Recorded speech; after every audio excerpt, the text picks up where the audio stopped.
किसान भाइयों बहनों नमस्कार। कृषि समाचार में आपका स्वागत है। सबसे पहले सुर्खियां।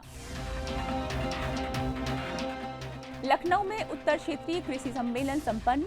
हर क्षेत्र की जरूरत के हिसाब से बनेंगी कृषि योजनाएं। और अब पेश है कृषि समाचार विस्तार से। लखनऊ में विगत दिनों केंद्रीय कृषि एवं किसान कल्याण मंत्रालय द्वारा उत्तर क्षेत्र कृषि सम्मेलन का आयोजन किया गया। सम्मेलन में केंद्रीय कृषि मंत्री शिवराज सिंह चौहान, उत्तर प्रदेश के मुख्यमंत्री योगी आदित्यनाथ, केंद्रीय कृषि राज्य मंत्री रामनाथ ठाकुर, दशरथ चौधरी और 6 राज्यों तथा 3 केंद्र शासित प्रदेशों के मंत्रीगण शामिल हुए।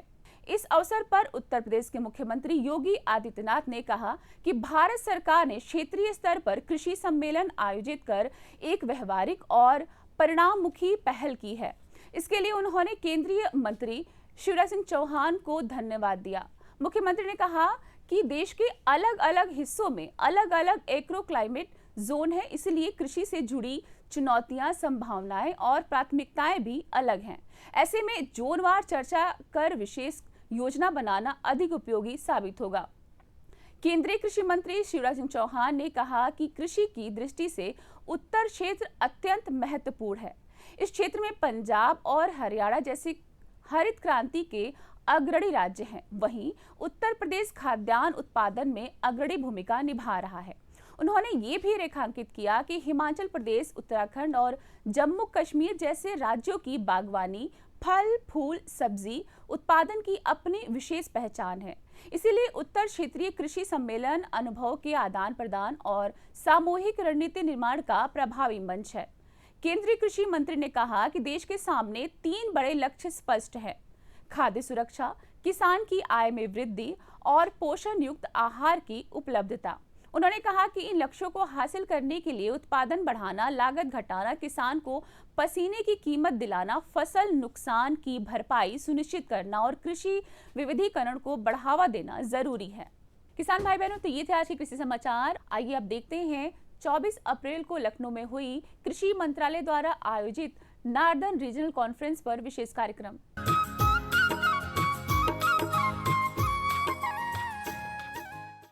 ग्रामोत्थान और हरित क्रांति की अलग जगाने के लिए उत्तर प्रदेश की राजधानी लखनऊ में उत्तर क्षेत्रीय कृषि सम्मेलन 2026 का आयोजन किया गया है और इसमें 6 राज्यों, 3 केंद्र शासित प्रदेशों के कृषि मंत्री और उद्यान मंत्री, विशेषज्ञ व किसान बहन भाई भाग ले रहे हैं। आज हम अपनी पूरी कृषि दर्शन की टीम के साथ आप पहुंचे हैं कार्यक्रम स्थल पर और कार्यक्रम स्थल के बाहर की गहमा गहमी तो आप देख ही रहे हैं। अभी हम आपको सभागार के अंदर भी ले चलेंगे जहां विचार मंथन हो रहा है और हमारे कृषि विकास के लिए एक रोड मैप तैयार किया जा रहा है। दिनांक 24 अप्रैल 2026 को उत्तर प्रदेश की राजधानी लखनऊ में आयोजित क्षेत्रीय कृषि सम्मेलन उत्तर क्षेत्र का उद्घाटन कृषि एवं किसान कल्याण मंत्री भारत सरकार शिवराज सिंह चौहान ने किया। इस अवसर पर उत्तर प्रदेश के मुख्यमंत्री योगी आदित्यनाथ भी उपस्थित रहे। इस सम्मेलन में उत्तर क्षेत्र के उत्तर प्रदेश, हरियाणा, पंजाब, हिमाचल प्रदेश, उत्तराखंड, जम्मू कश्मीर, दिल्ली, चंडीगढ़ एवं लद्दाख के कृषि मंत्रियों एवं उद्यान मंत्रियों ने बढ़ चढ़कर हिस्सा लिया। सर्वप्रथम केंद्रीय कृषि मंत्री शिवराज सिंह चौहान एवं उत्तर प्रदेश के मुख्यमंत्री योगी आदित्यनाथ अन्य गणमान्य अतिथियों के साथ दीप प्रज्वलित कर कार्यक्रम का विधिवत शुभारंभ किया। तत्पश्चात पौधे का सिंचन कर प्रतीकात्मक रूप से यह संदेश दिया कि सरकार किसानों की फसलों को संसाधन और तकनीक रूपी जल से सींचने के लिए प्रतिबद्ध है। केंद्रीय कृषि मंत्री शिवराज सिंह चौहान ने अपने प्रारंभिक संबोधन में कृषि सम्मेलन में पूरे दिन चलने वाले विचार मंथन में कृषि से जुड़े हुए मुद्दों की चर्चा की। हमारे अलग अलग एग्रो क्लाइमेटिक जोन हैं, अलग अलग क्षेत्र की माटी अलग है, जलवायु अलग है, समस्याएं अलग है। अब जो चीज़ जम्मू कश्मीर में लागू होती है वो तमिलनाडु में लागू नहीं हो सकती। जो उत्तर प्रदेश के लिए प्रासंगिक है वो आसाम में लागू नहीं हो सकती। जो पंजाब के लिए उपयोगी है वो बंगाल में लागू नहीं हो सकती। और इसलिए फिर मन में ये लगा कि अगर हमको खरीफ और रबी की पूरी रोड मैप पर बात करनी है तो अलग अलग जोन में बांटकर अगर हम चर्चा करेंगे तो विस्तार से चर्चा होगी और ठीक से हम अलग अलग राज्यों के जलवायु को देख के, माटी को देख के, वहाँ की आवश्यकताओं को देख के, वहाँ की समस्याओं को देख के हम ठीक योजना बना पाएंगे। इसी कड़ी में ये दूसरी रीजनल कॉन्फ्रेंस है। एक जयपुर में पहली हुई, ये दूसरी है यहाँ पे, और मुझे लग रहा है कि ये बहुत उपयोगी है। संबंधित राज्यों के सभी खेती से संबंधित प्रमुख अधिकारी आए हुए, और ये उत्तर क्षेत्र तो बहुत महत्वपूर्ण है हमारे लिए। एक तरफ यहाँ पंजाब और हरियाणा जैसे राज्य हैं जिनने हरित क्रांति की शुरुआत की थी, दूसरी तरफ उत्तर प्रदेश है कि उत्तर प्रदेश तो देश में खाद्यान्न उत्पादन में आज नंबर 1 है। सबसे ज्यादा योगदान उत्तर प्रदेश का खाद्यान्न उत्पादन में है। यहाँ की माटी, यहाँ की जलवायु, यहाँ के मेहनती किसान, और उसके साथ साथ हिमाचल है, उत्तराखंड है, जम्मू कश्मीर है, वहाँ के फल, वहाँ के फूल, वहाँ की सब्जियां, उनकी अलग ही बात है। और अलग अलग हम प्रदेशों के बारे में सोचें तो उनकी समस्याएं भी अलग अलग हैं। तो एक, खाद्य सुरक्षा सुनिश्चित करना, दूसरे किसान की आजीविका सुनिश्चित करके उसकी आय बढ़ाना, और तीसरा पोषण युक्त आहार उसको उपलब्ध कराना। ये 3 हमारे बड़े लक्ष्य, और इनको लेके जो हमने रणनीति बनाई है 6 सूत्रीय: उत्पादन बढ़ाना, उत्पादन की लागत घटाना, किसान को पसीने की कीमत मिल जाए इसका इंतजाम करना, भगवान ना करे लेकिन फिर भी खेती जलवायु पर निर्भर है, मौसम पर निर्भर है, नुकसान हो जाए तो उसकी भरपाई भी हो जाए। इसी साल पंजाब में, उत्तराखंड में, हिमाचल में बाढ़ के कारण, अतिवृष्टि के कारण बहुत नुकसान हुआ। लेकिन इसके साथ साथ एक और है, कृषि का विविधीकरण, डाइवर्सिफिकेशन बहुत जरूरी है। मैं उसमें अभी विस्तार से नहीं जाऊंगा। और एक चिंता हम सबके मन में है। अभी मुझे रास्ते में शाही जी बता रहे थे कि पिछले कुछ वर्षों में उत्तर प्रदेश में लगभग 30 लाख मीट्रिक टन उर्वरकों की खपत बढ़ी है। मुझे जो आंकड़े बता रहे थे, हर साल 4-5 लाख मीट्रिक टन फर्टिलाइजर की आवश्यकता बढ़ रही है। ये बढ़ती हुई आवश्यकता वास्तविक है या फिर रामलाल डाल रहा है तो श्यामलाल को भी उतना ही डालना है? मिट्टी में जरूरत है कि नहीं है, माटी कैसी है, इसको देखे बिना डाले जा रहे हैं। और इसका दूसरा परिणाम ये होगा कि मिट्टी के स्वास्थ्य खराब हो जाएगा। वह पंजाब जैसे राज्य इस तरह की समस्या का सामना कर रहे हैं।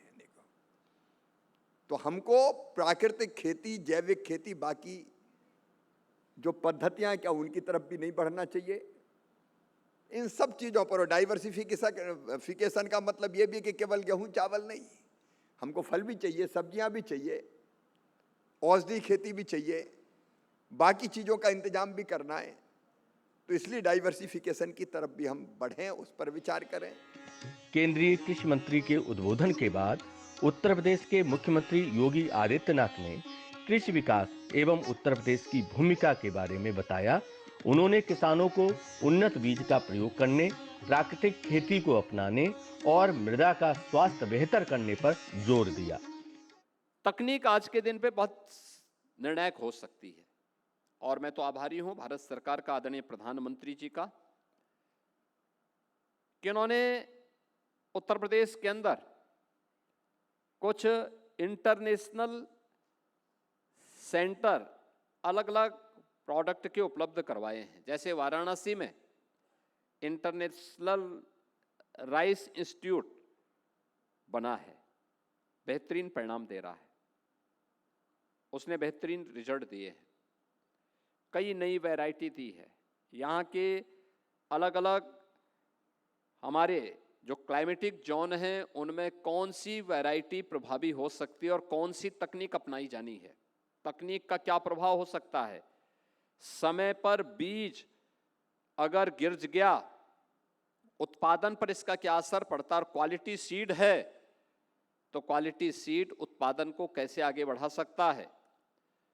ये सारे परिणाम आज हमें देखने को मिले हैं, और मुझे ये देख करके अच्छा लगा कि इस बार हमारे कुछ जगहों पर हेक्टेयर धान का उत्पादन तो 100 कुंटल तक पहुंचा है, 100 कुंटल पर हेक्टेयर पहुंचा है। यानी ये चीजें दिखाती हैं कि जहां हम 50-60 तक सीमित थे वह 100 तक पहुंच गया है।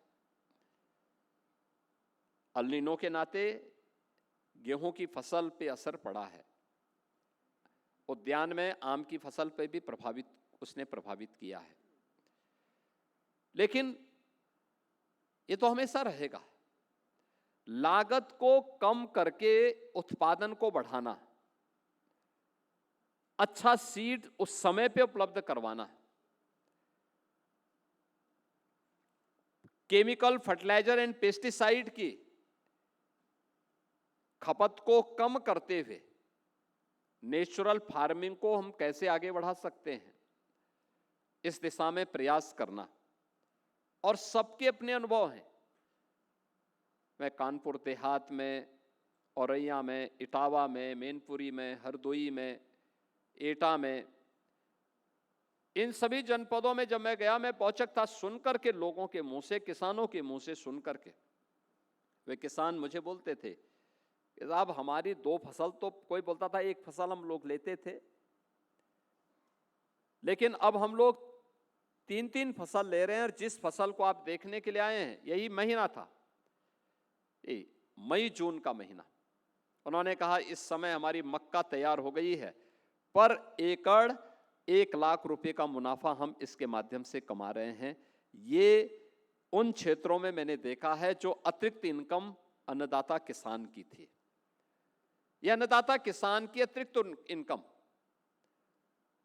हमने उसको सीड उपलब्ध करवाए, हमने उसको जानकारी दी, हमने उसके लिए प्रोक्योरमेंट सेंटर स्थापित किए। परिणाम है कि आज उसको अच्छा दाम मिल रहा है, अच्छा कर रहा है, उसको विश्वास है कि हाँ मैं थोड़ी पहल करूंगा तो उसके परिणाम मेरे सामने आएंगे। उत्तर प्रदेश की कृषि मंत्री सूर्य प्रताप शाही ने उत्तर प्रदेश में अपनाई जा रही गन्ने के साथ सह फसली खेती और धान की सीधी बुआई को देश के लिए बेहतरीन मॉडल बताया और अन्य राज्यों को इन्हें अपनाने का सुझाव दिया। भारत की आत्मनिर्भरता के लिए दलहन और तिलहन का उत्पादन बढ़ाया जाना नितांत आवश्यक है।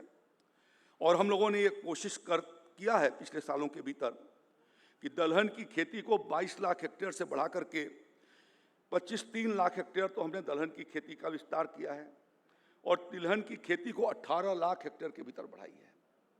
जो आंकड़े हमारे बता रहे हैं कि किस तरीके से हम आगे की ओर गए, तो वह उसका परिणाम स्वरूप ये हुआ है।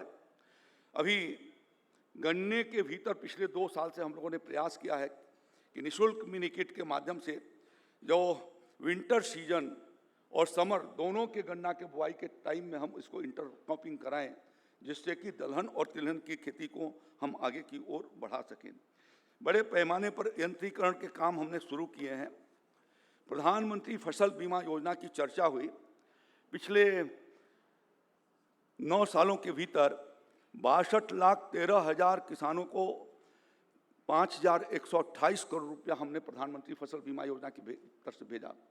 उत्तर प्रदेश सरकार पहली सरकार है जो समय से पूर्व हम बीमा कंपनियों को जो राज्य का अंश है वो अंतरित कर देते हैं।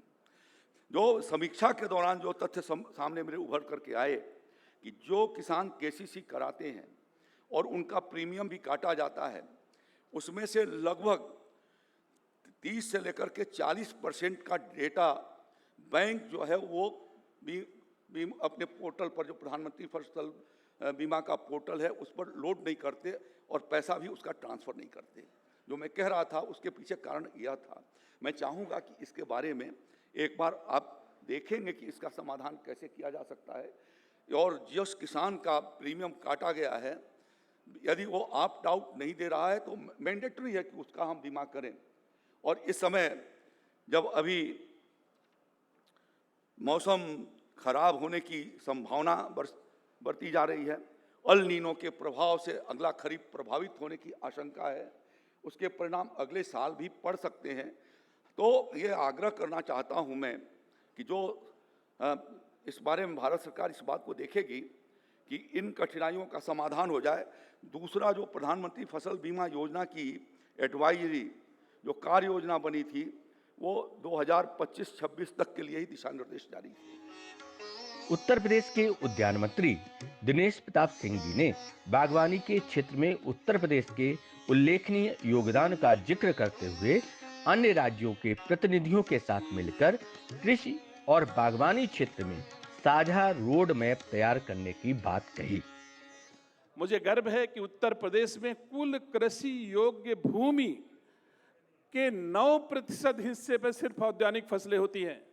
आदरणीय कृषि मंत्री जी का मैं ध्यान आकर्षण कराना चाहता हूं, हमारे राज्य की कृषि योग्य भूमि के केवल 9% हिस्से में औद्यानिक फसलें होती हैं और 91% पर कृषि योग्य मतलब शाही जी का आधिपत्य है, लेकिन उपज में हिस्सेदारी मेरी 48% है और निदेशक कृषि की 52% की हिस्सेदारी है।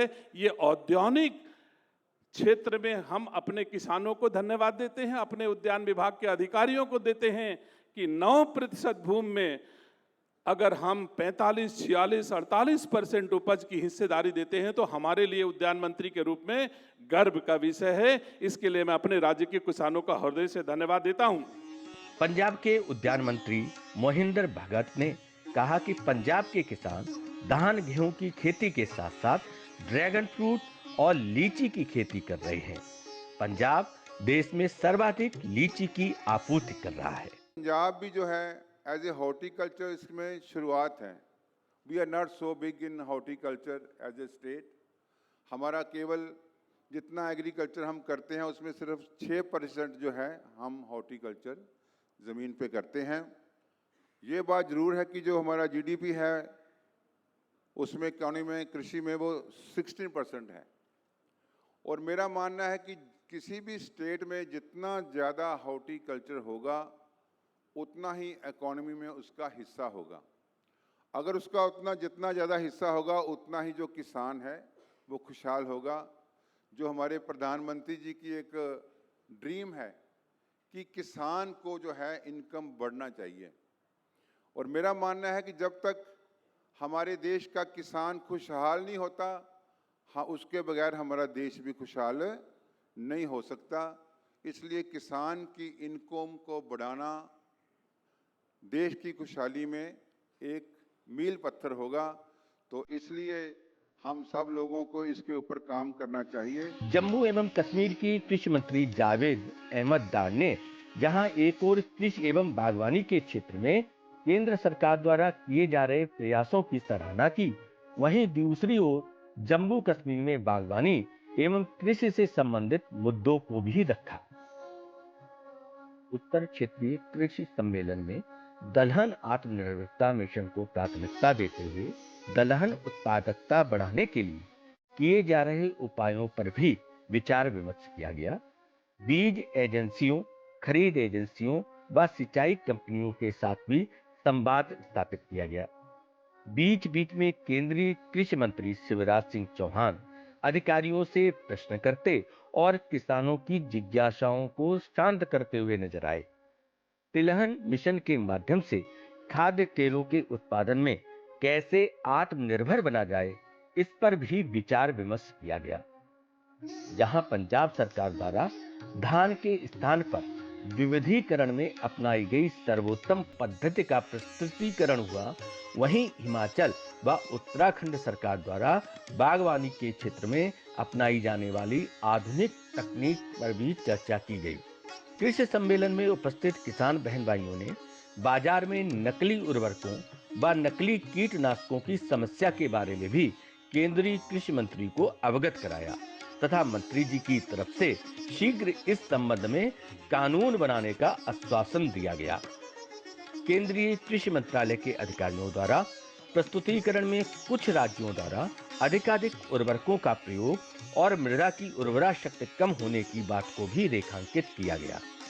आयोजन स्थल पर कृषक उत्पादक संगठनों यानी एफपीओ द्वारा बहुत से स्टॉल लगाए गए थे, जिन पर विभिन्न तरह के उत्पादों का प्रदर्शन भी किया गया था। ऐसे स्टॉलों पर जाकर हमारे कृषि दर्शन की टीम ने प्रगतिशील किसानों से बात की और उनसे उनके उत्पादों के बारे में भी जाना। हमारा नाम सत्येंद्र मौर्य है। मैं सरोजनी नगर के block Mallahi Khera biogas plant पे रहता हूँ और हमने गौ आधारित प्राकृतिक खेती कर रहे हैं और हमारे सारे मिलेट्स पे काम कर रहे हैं, दालें भी हैं हमारे यहाँ, मोटे अनाज पे ही काम कर रहे हैं। किसान जैविक बाज़ार में हमारा स्टॉल लगता है। जैसे कि हम लोग लकड़ी के कोल्हू भी हमारे यहाँ लगे हुए हैं, उनसे मूंगफली का तेल, तिल का तेल, सरसों का तेल खुद पेरते हैं और पैकिंग करके उसको बेचते हैं। जैसे माननीय मुख्यमंत्री जी का कहना लोकल फॉर वोकल, तो उस तरह पे हम लोग काम कर रहे हैं। हम विकास सिंह तोमर है और हमारा एक एफपीओ का नाम है ozone farmer producer company limited, जो कि हम लोगों ने नाबार्ड के सहयोग से 2015 में बनाया हुआ था और इसमें हम वैल्यू एडिशन पे ज़्यादातर काम कर रहे हैं। इसके अलावा सीड प्रोसेसिंग और सब पे हमें गवर्नमेंट का भी सपोर्ट मिला हुआ है और एमओयू हमारे बहुत सारे आईसीआर के इंस्टीट्यूट और गवर्नमेंट के इंस्टीट्यूट हैं जिनसे हमारे लोगों एमओयू है। अभी हम अपना प्रोडक्ट लेके आए हैं जिसमें हमारा एक तो जैगरी है, एवेल्यूएटेड जैगरी है और इसमें हम जो है कई सारे एडेड नेचुरल फ्लेवर्स के साथ में जो मैंगो भी है हमारा, स्ट्रॉबेरी भी है और इसके अलावा ड्राई फ्रूट्स वाला भी गुड़ हम बना करके किसानों को एक अच्छा मूल्य पे गन्ना खरीदते हैं। उसके बाद जो है फिर इसको हम प्रोडक्ट बना करके और आगे मार्केट में सेल करते हैं और हर साल करीब 1 करोड़ रुपए का तो केवल गुड़ हम सेल करते हैं। नमस्कार, मेरा नाम यतेंद्र प्रताप सिंह तोमर और मैं बीएमएस ऑर्गेनिक एफपीओ में एज ए सीईओ यहाँ पे काम करता हूँ और हमारा एफपीओ जो है प्राकृतिक खेती, ऑर्गेनिक फार्मिंग जो है उस कल्चर पे काम करता है और हम क्लस्टर बेस्ड अप्रोच पे काम करते हैं। इसमें हमारे करीबन 47 SKUs मतलब 47 उत्पाद हैं। उसमें काला नमक राइस है जो कि सिद्धार्थनगर का जीआई है और ये जो उत्पाद है मोरिंगा पाउडर, ये हम मदर डेयरी में भी सप्लाई कर रहे हैं और रिसेंटली हम ये नेशनल सीड कॉरपोरेशन दिल्ली उसमें उनके ऑनलाइन पोर्टल पे भी हम इसको करीबन 1000 पर बॉक्स पीस हमारा सेल हो रहा है। ये तो हमारी डोमेस्टिक की बात हुई। अब हम स्पाइसेस पे आते हैं। हमारे 6 स्पाइसेस हैं जिसमें हल्दी, धनिया, मिर्ची, गरम मसाला, सब्जी मसाला और मीट मसाला। ये 5 रुपये और 10 रुपये और 100 ग्राम और 500 ग्राम की पैकिंग में आते हैं और सबसे बड़ी बात ये कुटे हुए मसाले हैं, पाउंडेड, तो इसमें न्यूट्रिशन इसका सेफ रहता है। ये हम फर्स्ट टाइम इसको हम ओमान के लिए एक्सपोर्ट करने जा रहे हैं। तो किसानों का जो उत्पाद है, तो ऐसा प्लेटफॉर्म जो सेनेट्रम में मिला है हमको आज, उसकी और उससे पहले जो किसान को हम कह सकते हैं कॉरपोरेट किसान आज से डेवलप होगा, जो उनका उत्पाद डायरेक्ट एक्सपोर्ट के लिए यहाँ से जाएगा। तो ये हमारी उपलब्धि है। मेरा नाम मनीष कुमार राय है। मैं Sahroj farmer producer company Mau Kopaganj से जुड़ा हुआ हूँ और हमारे उत्पाद देसी गुड़ है गोठा का जीआई टैग, जो कि शुद्ध प्राकृतिक रूप से किसानों द्वारा बनाया जाता है। और इसके दूसरा उत्पाद हमारा शहद है। शहद भी हमारा प्राकृतिक रूप से बिना कोई केमिकली प्रोसेस किए हुए हम लोग प्राकृतिक रूप से प्रोसेस करते हैं और उसको अपने ग्राहकों तक पहुंचाते हैं। नमस्कार, मैं डॉक्टर शंकर गोयंका और मेरी जो ऑर्गेनाइजेशन है वो है BMS organic farmers producer private limited. मुझे लगता है कि ऑर्गेनिक की बात करना, नेचुरल फार्मिंग की बात करना और चीज़ों को नेचुरल होने में बहुत फ़र्क है और हम बीएमएस ऑर्गेनिक में यही काम करते हैं, जहां पर हम मार्जिनल फार्मर को, माइक्रो लेवल के जो फार्मर हैं उनको कैसे अपना प्रोडक्ट अच्छा बनाएं, बेहतर बनाएं, उसकी पैकेजिंग कैसे करें और उसको हम कैसे एंटरप्रेन्योरशिप में आगे लेके जाएं, ये हमारी ऑर्गेनाइजेशन काम करती है। ये हमारे अलग अलग प्रोडक्ट जो आपके सामने हैं ये हम बनाते हैं और जिसका डायरेक्ट बेनिफिट किसान को मिलता है, मार्जिनल एंटरप्रेन्योर्स को मिलता है, बिकॉज हम उनको पैकेजिंग, प्रोडक्शन और मार्केटिंग में मदद करते हैं ताकि और उनका जो प्रोडक्ट है देश में नहीं, देश के साथ साथ विदेशों में भी बहुत पॉपुलर है। यही काम हम करते हैं। कृषि एवं किसान कल्याण विभाग, भारत सरकार के संयुक्त सचिव संजय कुमार अग्रवाल ने कृषि दर्शन की टीम को वार्ता के दौरान इस सम्मेलन के बारे में बहुत महत्वपूर्ण बातें बताई। देखिए, एक बहुत बड़ी पहल है कि राज्यों के साथ मिल कर के राज्यों में खेती के विकास को लेकर के इतनी लंबी चर्चा हुई, सभी विषयों पर चर्चा हुई और द्विपक्षीय चर्चा हुई, जिसमें राज्यों ने भी अपनी बातें बताई और केंद्र सरकार के प्रतिनिधियों ने, पदाधिकारियों ने, वैज्ञानिकों ने भी कई प्रकार की बातें बताई। दोनों का उद्देश्य एक था कि किस प्रकार देश में खेती में और बेहतर हम कर सके, किसानों को और बेहतर आय दे सकें, जिन जिन क्षेत्रों में कमी है उसमें हम सुधार कर सकें, जो किसान थोड़े पीछे रह गए हैं उनको किस तरह आगे लाया जा सके, किस प्रकार अच्छी तकनीक का उपयोग किया जा सके। इन सब बातों को लेकर के जो चर्चा हुई है उसके काफ़ी सार्थक परिणाम आने वाले समय में दिखेंगे। कई बार राज्यों को ये शिकायतें रहती है कि उनकी बात को सही ढंग से सुना नहीं जाता है। आज पर्याप्त समय दिया गया और सभी लोगों ने अपनी बातें रखी हैं और उसके आधार पर जो भी समस्याएं हैं उसे मिल करके हम लोग दूर करेंगे। और कई राज्यों बहुत अच्छा कार्य कर रहे हैं, उससे बाकी अन्य राज्य, अन्य किसान भी सीख रहे हैं, तो अच्छी बेस्ट प्रैक्टिसेस को भी बताया गया और हम सब मिल करके उन बेस्ट प्रैक्टिसेस को बाकी जगह भी इम्प्लीमेंट कर सकें, इसके लिए लगातार कार्य किए जाएंगे। हमने देखा राज्य आपस में बातचीत कर रहे थे, एक राज्य दूसरे राज्य से पूछ रहा था, लोगों ने एक दूसरे के यहाँ जाने का कार्यक्रम भी बनाया है और हम लोग भी अब हर जगह जा रहे हैं। पहले ये बैठ के दिल्ली में होती थी, अब राज्यों में जाके हो रही है, तो बड़ा परिवर्तन है और इस परिवर्तन का एक ही उद्देश्य है कि ये दोनों के बीच में दूरियां ना रहे और हम सब मिल करके कार्य करें और उसी दिशा में हम लोग आगे बढ़ रहे हैं। अब युवा केवल सरकारी नौकरी के पीछे नहीं भाग रहा है, कई लोग तो नौकरियां छोड़ करके खेती में आ रहे हैं और खेती में बागवानी एक ऐसा सब्जेक्ट है जो सभी युवाओं को भा भी रहा है, क्योंकि बागवानी में वो बड़ी अच्छे तरीके से मॉडर्न खेती कर रहे हैं, कुछ पॉली हाउस लगा रहे हैं, कुछ ग्रीन हाउस लगा रहे हैं, कुछ शिमला मिर्च की खेती कर रहे हैं, कुछ फ्रूट्स की, कुछ सब्जी की खेती कर रहे हैं और उसमें अच्छी इनकम भी है। तो उसका उपयोग करके किसान, जो युवा किसान है, वो काफ़ी इसमें मेहनत करे और उनका काफ़ी अच्छा भविष्य भी है। तो हम लोग आने वाले समय में युवाओं के लिए अलग से कार्यक्रम भी ला रहे हैं जिसमें युवाओं को विशेष ट्रेनिंग दी जाएगी ताकि वो इस फील्ड में आ सके। जैसा कि सर ने बताया किस तरह की योजनाएं हैं और हमारे किसान बहन भाइयों की हर समस्या को हमारे केंद्रीय कृषि मंत्री और राज्यों के मंत्री निश्चित रूप से उनका समाधान करेंगे। इस सम्मेलन का सार बिल्कुल स्पष्ट है, तकनीक, समन्वय और संपन्न किसान। बहनों भाइयों, आज हमने गणमान्य अतिथियों के, माननीय मंत्रीगणों के उद्बोधन को सुना, विशेषज्ञों के उद्बोधन को सुना, तो कुछ बातें सामने निकल कर आई, कुछ बिंदुओं पर विशेष चर्चा की गई। कृषि सम्मेलन में जो रोड मैप तैयार किया गया है वो कृषि विकास के लिए बहुत ही महत्वपूर्ण है। आज के कृषि सम्मेलन की विशेष कवरेज में बस इतना ही। कृषि दर्शन की पूरी टीम को अनुमति दीजिए। नमस्कार।